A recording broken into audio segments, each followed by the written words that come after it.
नवरात्रे special series में आपका स्वागत है, जिसमें मैंने बाबा से जुड़ी हुई जो भी कहानियां हुई हैं, देवी माता से जुड़ी हुई, वो सब कहानियां हम इन इस सीरीज में कवर कर रहे हैं। जिसमें इससे पहली वाली वीडियो में मैंने श्यामा जी के बारे में एक कहानी सुनाई थी।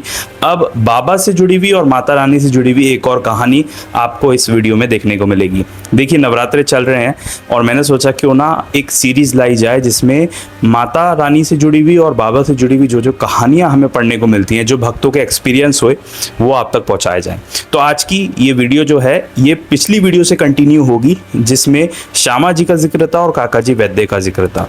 काका जी वैद्य बाबा के एक भक्त थे। हुआ ये कि काका जी वैद्य जो थे, वो वाणी एक जगह है नासिक के पास, महाराष्ट्र में। तो वाणी जगह में काका जी वैद्य पुजारी थे जगदम्बा माता के मंदिर के।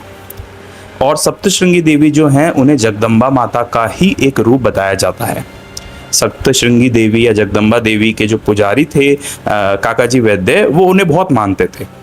एक दिन वो एक बहुत बड़ी समस्या में फंस गए और वो इस कदर उलझ गए। और उनकी क्या आदत थी कि जब भी वो किसी समस्या में जाते थे या उलझते थे, तो वो अपनी देवी इष्ट देवी सप्तशृंगी देवी को याद करते थे और उनसे एक डायरेक्शन पाते थे। अब हुआ ये कि जब वो किसी समस्या में फंस गए, तो एक दिन वो रात को सोए हुए थे, वो समस्या से निकल नहीं पा रहे थे।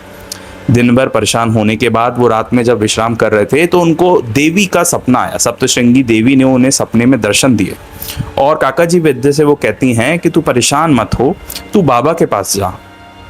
अच्छा, जो काका जी वैद्य थे, वो इस बात को समझ नहीं पाए और उन्हें ऐसा लगा कि सप्तशृंगी देवी ने बाबा कहा, बाबा कौन? थोड़ी समय सोचने के बाद उन्हें समझ में आया कि असल में हो सकता है सप्तशृंगी देवी त्र्यंबकेश्वर बाबा, बाबा भोलेनाथ के बारे में बात कर रही होंगी, क्योंकि नासिक के पास भी त्र्यंबकेश्वर है, जो कि एक ज्योतिर्लिंग भी है। तो उन्होंने सोचा कि माता रानी ने मुझे एक डायरेक्शन दिया है, वो है मुझे त्र्यंबकेश्वर बाबा के यहाँ पर ठहरना है। अब जो काका जी वैद्य थे, उन्होंने पूरी तैयारी की और वो चल दिए त्र्यंबकेश्वर ज्योतिर्लिंग। वहाँ वो पहुंचे, कुछ दिन ठहरे, भोलेनाथ के दर्शन किए, ज्योतिर्लिंग के दर्शन किए और कुछ दिन वो वहीं रुके रहे। लेकिन उनके मन में अभी भी थोड़ी सी उदासी थी, थोड़ी सी समस्या थी और कहीं ना कहीं उन्हें अधूरा फील हो रहा था। और वो सोच रहे थे कि ये जो मन में अशांति है, ये दूर क्यों नहीं हो रही। ऐसा वो सोच ही रहे थे कि एक रात उन्हें फिर दोबारा सप्तशृंगी देवी दर्शन देती हैं सपने में और उनसे कहती हैं कि तू त्र्यंबकेश्वर क्यों चला गया? मेरा बाबा से मतलब था शिरडी में विराजमान साईं समर्थ। तू शिरडी जा, जहाँ तुझे साईं समर्थ के दर्शन होंगे और वो तेरी समस्या को सुलझा देंगे। अब उन्हें समझ में आया कि माता रानी का जो मेरी देवी हैं, उन्होंने बाबा से अर्थ बताया था शिरडी के साईं बाबा। तो लेकिन उन्होंने सोचा कि शिरडी तो मैं कभी गया ही नहीं और साईं बाबा को मैंने कभी देखा नहीं, ना मैं वहाँ किसी को जानता हूँ। अब मैं किस तरीके से शिरडी जाऊँगा, किस तरीके से दर्शन करूँगा और असल में बाबा से मेरी मुलाकात कैसे होगी? उस ज़माने में क्योंकि इतना ज़्यादा सोशल मीडिया नहीं था या फिर इतना ज़्यादा मोबाइल तो था ही नहीं, सोशल मीडिया भी नहीं था, तो जो इन्फॉर्मेशन है वो इतनी जल्दी नहीं पहुँचती थी। काका जी वैद्य यही सब सोचकर परेशान थे कि अब वो शिरडी जाए कैसे, क्योंकि ना उनका कोई वहाँ पहचान वाला है और साईं बाबा से मिलना ऐसे अचानक से जाकर कैसे संभव हो पाएगा। वो ये सोच ही रहे थे कि उनके गेट पर दस्तक हुई। उन्होंने उठकर जाकर दरवाज़ा खोला तो सामने खड़े थे बाबा के सबसे क्लोज भक्त श्यामा। आपको अगर मेरी पिछली वीडियो ध्यान हो, जिसमें मैंने श्यामा किस तरीके से सप्तशृंगी देवी के लिए चढ़ाने के लिए 2 चांदी के स्तन लेकर आए थे, वो जो कहानी है वो यहीं पर जाकर जुड़ती है। जो दस्तक हुई थी असल में वो श्यामा की हुई थी। जब उन्होंने गेट खोला तो बाबा के क्लोज भक्त, प्रिय भक्त श्यामा माधवराव देशपांडे खड़े थे। अचानक से श्यामा वहाँ कैसे पहुंचे? दोनों में परिचय होने लगा। श्यामा वहाँ इसलिए पहुंचे थे, जैसा कि मैंने पिछली वीडियो में बताया है, उनको अपनी माता की जो मन्नत थी पूरी करनी थी। 2 मन्नतें थी उनकी माता की और वो उन दोनों मन्नतों को पूरा करने के लिए सप्तशृंगी देवी के दर्शन के लिए आए थे। और पुजारी का घर ढूंढते ढूंढते वो काका जी वैद्य के गेट पर पहुंच गए थे, जो कि पुजारी खुद थे।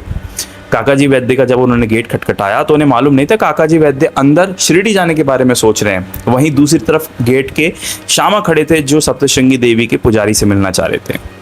जब गेट खोलते हैं सामने से तो काका जी वैद्य उनसे परिचय करते हैं और बोलते हैं श्यामा कि मैं शिरडी से आया हूँ। काका जी वैद्य ने जैसे ये सुना उनको बहुत हैरानी हुई। और दूसरी तरफ श्यामा ने जब काकाजी वैद्य के बारे में जाना कि वो भी शिरडी जाने की सोच रहे हैं और वो खुद ही सप्तशृंगी माता के मंदिर में पुजारी हैं, तो ये सुनकर दोनों ही हैरान हो गए, क्योंकि दोनों की ही मन्नतें, दोनों की ही जो प्रॉब्लम्स थी उसका सॉल्यूशन एक ही बार में हो गया। वहीं काकाजी वैद्य किसी को ढूंढ रहे थे और उनको श्यामा से क्लोज भक्त कौन मिल सकता था जो उन्हें शिरडी लेकर जाएगा। वहीं दूसरी तरफ श्यामा भी सप्तशृंगी देवी के लिए दर्शन के लिए आए थे, और काकाजी वैद्य के अलावा ऐसा कौन हो सकता है जो उनकी मन्नत पूरी करने में उनकी मदद करे। इससे पिछली वाली वीडियो में मैंने एक पूरी कहानी बताई है कि श्यामा किस तरीके से पहुंचे थे काकाजी वैद्य के यहाँ पे। अब हुआ ये कि श्यामा के जो दर्शन है वो काकाजी वैद्य ने बहुत अच्छी तरीके से कराए सप्तशृंगी देवी के, उनकी मन्नतें पूरी करवाई, और उसी के बाद श्यामा जी भी काकाजी वैद्य को अपने साथ शिरडी ले गए जहाँ पर उनको जाना था। और काकाजी वैद्य ने बाबा के दर्शन किए, बाबा ने उनकी प्रॉब्लम का समाधान बताया, उन समस्या दूर की, और किस तरीके से बाबा ने ये लीला रची, या ये मैं कहूँगा सप्तशृंगी देवी ने ये लीला रची कि श्यामा को सप्तशृंगी देवी जाना था और वहीं काकाजी वैद्य को सप्तशृंगी देवी से शिरडी आना था। ये कहानी आपको समझाती है कि किस तरीके से जो आपके इष्ट हैं, जो आपके गुरु हैं, जो आपकी देवी हैं, वो आपके लिए रास्ता हमेशा बना ही देती हैं, चाहे वो किसी भी रूप में हो। अगर आप सप्तशृंगी देवी को मानते हैं तो उन्होंने भी उनको रास्ता दिखाया काकाजी वैद्य को, और अगर बाबा को मानते हैं तो बाबा ने भी श्यामा को सप्तशृंगी देवी के यहाँ पर भेजा। ये दोनों ही कहानी एक दूसरे को क्रॉस करते हुए ये बताती हैं कि बाबा की जो लीला है वो बिल्कुल अलग ही है। शुरू में दोनों ही भक्त इस बात से विचलित थे कि वो कैसे कैसे अपने अपने स्थान पर पहुंचेंगे, लेकिन जब उनकी आपस में मुलाकात हो गई तो फिर किसी भी तरह की प्रॉब्लम नहीं रही। और ऐसी ही ढेर सारी कहानियाँ जो देवी माता से जुड़ी हुई होंगी वो इस चैनल पर मैं नवरात्रि स्पेशल वीडियोस में आपके लिए शेयर करूंगा। अगर इससे पिछली वीडियो नहीं देखी है जिसमें मैंने ये बताया था कि श्यामा जी किस तरीके से सप्तशृंगी देवी के दर्शन के लिए आप पहुँचे, तो वो वीडियो भी आप जाकर देख सकते हैं। दोनों ही वीडियो एक दूसरे से कनेक्टेड हैं, तो दोनों ही वीडियो देखिएगा। अगर आपको बाबा से जुड़ी हुई है, बाबा के भक्तों से जुड़ी हुआ जो इतिहास है वो जानना पसंद है, या जो हिस्ट्री हमारी बीती है उसको जानना पसंद है, तो आप इस चैनल को सब्सक्राइब कर सकते हैं, क्योंकि बाबा से जुड़ी हुई जो भी कहानियां हैं, जो भी ऑथर्स ने लिखी हैं, जो भी साइंस चरित्र में लिखी हुई हैं, उन सबको मैं पढ़ के और अपनी समझ के अकॉर्डिंग आप तक पहुंचाता रहता हूं।